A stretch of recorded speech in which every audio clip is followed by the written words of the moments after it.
Përshëndetje gjithëve. Ju përshëndesim sot nga Shkupi, jam këtu me Sarën. Sot do flasim për shëndetin mendor në këtë podcast. Më së pari dua që të na prezantohet pak Sara. Prej nga je Sara? Unë jam nga Shkupi, jam rrit në Shkup, po me prejade prej Struke.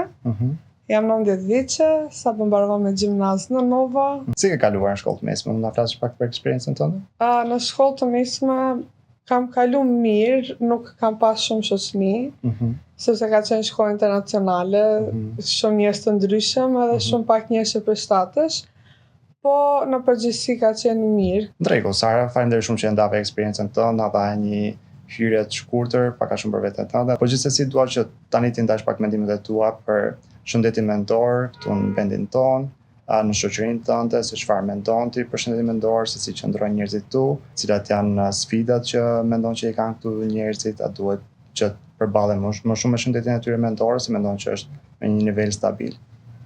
Po tash e shoh që vërtet mungon njohuria për shëndetin mendor. Shumë njerëz mendojnë që duhet të kesh një traumë të madhe për të shkuar në psikolog, ose vetëm për të ankuar për diçka, neve kemi pak edhe atë vetë dikush tjetër e ka ma keq, po mendoj që tash neve, gjenerata e re, duhet sa më shumë të fokusohemi te kjo, traumat që i kemi të mundohemi t'i minimizojmë, që mos shkojë mbas gjenerate të bëhen ma keq e ma keq. Ama është diçka që varet prej rajonit, sidomos në Shkup. Ka rajone ku nuk guxon të flas për vështirësi, ka rajone ku është pak ma e folur. Në rregull, Sara, veç do desha tash të kapim disa elemente dhe ma shpjegosh gjatë përvojës tënde në shkollë të mesme, ke pasur ti ose dikush që ti e njeh, ka marrë ndonjë mbështetje direkte nga psikologi i shkollës për shembull? Kam pas shoqë që kanë kaluar ngjarje të rënda në jetë, edhe është dashur të shkojnë edhe kam dëgjuar që vërtet ju ndihmon. Po është diçka që nuk mundesh ta besosh derisa e jeton vetë. Për atë arsye mendoj që shumë nxënës nuk shkojnë të drejtohen te profesionalët. Ku mendon që e ka zënë fillim ky problem që njerëzit nuk drejtohen te psikologu? Ti përmendë që edhe në Shkup ekziston si stigmë varësisht nga rajoni. Unë mendoj vjen nga prindrit. Gjenerata para nesh, domethënë prindrit tonë kanë kalu shumë gjëra. Ka pas të varfër, ose ka pas që kanë pas shumë vdekje në familje, edhe mendoj që se ato i kanë kaluar ato gjëra vetë, edhe vjen ajo mendimi që siç thashë më herët, unë i kam kaluar gjithë këto gjëra, jam okay prap pa psikolog, ti do të shkosh psikolog për diçka, për një lidhje ose për diçka kështu, edhe për atë arsye mendoj që shumë nuk kanë qejf, edhe ta tregojnë, ta folin me prindrin, po edhe ta pyesin prindin për në psikolog. Përse mendon që bashkë në vendin tonë ka ndodhur këto gjëra? A mendon ti që për shembull kultura jonë ballkanike është shumë më rënduar nga ajo fortësia burrore, ose për shembull femra që nuk lejojnë që ta tregojnë veten më dobta? E kemi një fallë krenarie personale. Po, në Ballkan është edhe pak ajo që çfarë do thotë komshia. Edhe nuk kanë qejf që fëmia vetë të duket sikur ka diçka problem, ose nuk kanë qejf që të tregojnë problemet familjare, edhe ajo pastaj rezulton në probleme hala më të mëdha. Edhe te neve ka edhe shumë eksperienca të familjeve ku kanë abuzim psikologjik në shtëpi, edhe të thotë për shembull prindi, po jo, unë nuk të bëj kur gjë, a në fakt ka të bën presion psikologjik gjithkohës. Ajo vjen prej mos trajtimit të shëndetit mendor prej më herët. Ka ardhur prej prindit e prej prindit para asaj. Edhe për atë arsye mendoj që te ne kanë ndrojtje njerëzit që të shkojnë në psikolog. Do të thonë këto ngecje ti mendon që prindrit i transmetojnë te fëmijët e tyre, bile shpeshherë ne themi që edhe prindrit u transferojnë traumat atyre, do të thonë fëmijëve tyre.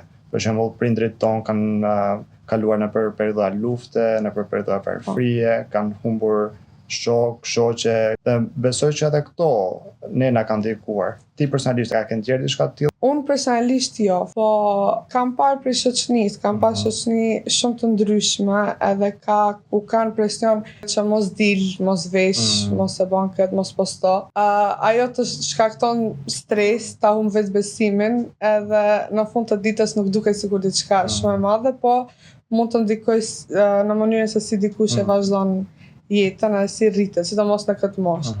Ta mendon për shkakun që njerëzit përreth shpeshherë mendojnë që nëse ti shkon me një psikolog duhet domosdoshmërisht të kesh një shrekullim mendor, ose mendon që ato vetëm se e kanë pranuar më mirë rolin e psikologut në shoqëri? Mendoj që është ajo mendimi që nëse shkon në psikolog ke një problem shumë të madh. Unë mendoj që është mirë në psikolog të shkohet edhe nëse s'ke probleme, domethënë është një vend për t'u shpreh, shumë prej nesh nuk e kanë atë vend për t'u shpreh, edhe shpesh i mbajmë gjërat brenda. Cilat do të ishin pritshmëritë tua nga puna e psikologut? Unë mendoj psikologu ndihmon shumë vetë e folura e një problemi që e ke, ndihmon shumë për t'i organizu mendimet, edhe shpesh për shembull njerëzit që kanë stres, anxiety, që shumë gjëra në të njëjtën kohë kanë në mendje, e folura me një psikolog edhe mënyra se si një psikolog mundet ta krijoj bisedën, mund ndihmoj që mendimet të organizohen, të jenë pak më të qarta, edhe mos duken sikur janë diçka shumë serioze.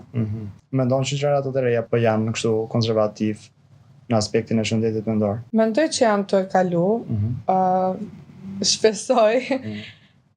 Mendoj që akoma është ajo stigma që nuk duhet në psikolog, po mendoj që tash ka pak njerëz që e kalojnë atë të kalojnë, thonë që mu më bëhet vonë për veten tim, edhe jo që flasin njerëzit, po besoj që në të ardhmen do ketë më shumë njerëz që shkojnë edhe më pak turp rreth asaj tema. Ti e ndjen që shëndeti mendor është përmirësuar në vite ose është përkeqësuar? Po besoj që tash njerëzit janë pak më të vetëdijsuar për problemet mendore edhe për abuzimet, edhe për atë arsye mendoj që është shku për më mirë. Ti mendon që fëmijët i flasin për problemet e tyre me prindrit? A është përmirësuar raporti prind-fëmijë ose është përkeqësuar? Besoj që është përmirësuar, flasin para 30-40 vjetëve, nuk ka qenë kështu, po prapë mendoj që nuk është në një nivel ku duhet jetë, se fëmija me prindin duhet të jenë shumë të afërt, neve dëgjojmë këtë prindin nuk taton asnjëherë të keqen, po shkaku që është prind, fëmijët janë të ndrojtur që ti ndajnë disa gjëra, pastaj ajo bëhet pak më e madhe. Ama ajo vjen edhe prej shkakut që prindit janë shumë, ka prind që janë shumë strikt, edhe për atë arsye fëmijët nuk duan të shprehen. Okej, a mendon që ka pasoja shumë të këqija nga mungesa e kontakt, nga kjo shkputje? Me sigurt që ke ndëgjuar që trinj tash ndihen shumë më në ankth, më në depresion. Po nuk e mendoj problemin tash, sa e mendoj pas disa vjetëve, kur tash janë në ankth edhe kanë probleme, po mundon t'i shtypin, e pas disa vjetëve krijon familje, ato trauma i ja jep fëmis, ose nëse jo fëmis me partnerin, jeton në lidhje jo të shëndetshme, që prap i shton ato trauma që i ke pas prej në fëmijë. Edhe përforcohen edhe më shumë. Po, edhe për atë arsye mendoj që duhet në moment kur e din që keni problem, duhet të trajtohet me njerëz, se pastaj bëhet shumë më e madhe dhe nuk është vetëm vetja jote në pyetje, po ka edhe njerëz tjerë, familja jote, që do kenë presion prej teje ose prej ngjajeve të tua. Pyetja ime për ty do të ishte kjo. Meqense gjithë e pranojmë që kemi probleme, a mendon ti që rolin e psikologit ne një mënyrë e zëvendësojmë, dhe cilat janë ato mekanizmat mbrojtëse të kisha thënë që ne i përdorim më shumë si shoqëri duke zëvendësuar rolin e psikologit? Ka tash edhe shumë mënyra tjera online për të ballafaqur me disa pjesë të vështira të jetës. Unë e di, kam disa shoqe me inteligjencën artificiale, shprehen, marrin mendime, edhe mendoj që është këtë okej, po përsëri për disa aspekte mund të jetë më mirë që të jetë psikolog profesional edhe jo është shumë i mirë domethënë kontakti sy më sy vetëm jo mendim. Nga që edhe inteligjenca artificiale shpeshherë ka tendencën që të t'ja provoj mendimet. po. Shpeshherë është mendimi që terapia funksionon që ti flet dhe unë dëgjoj, por terapia shpeshherë është edhe grindje mes meja dhe teje, domethënë u mundohem që ti të nxjerrësh konkluda të tjera nga ato se çfarë mendon dhe jo vetëm të ta provoj për atë se çfarë thua. Çfarë mendon që ndikon më shumë te shëndeti mendor i të rinjve? A mendon që edhe rrjetet sociale kanë një ndikim shumë të madh, pozitivisht ose negativisht? Negativisht, siç thash, është vetëm bullizmi që mundet të jetë prej në rrjetet sociale, po nuk mendoj që është aq e dëmshme sa është familja. Unë e them çdo herë që familja është shumë pjesë e madhe se si rritesh edhe si zhvillohesh, edhe prej në moshë të vogël, varësisht se si e ke familjen, rritesh me disa frika, për shkak nuk ke vetbesim. Edhe mendoj që familja e ka rolin kryesor të Familja është ajo që ta krijon ti personalitetin dhe më pas. Po.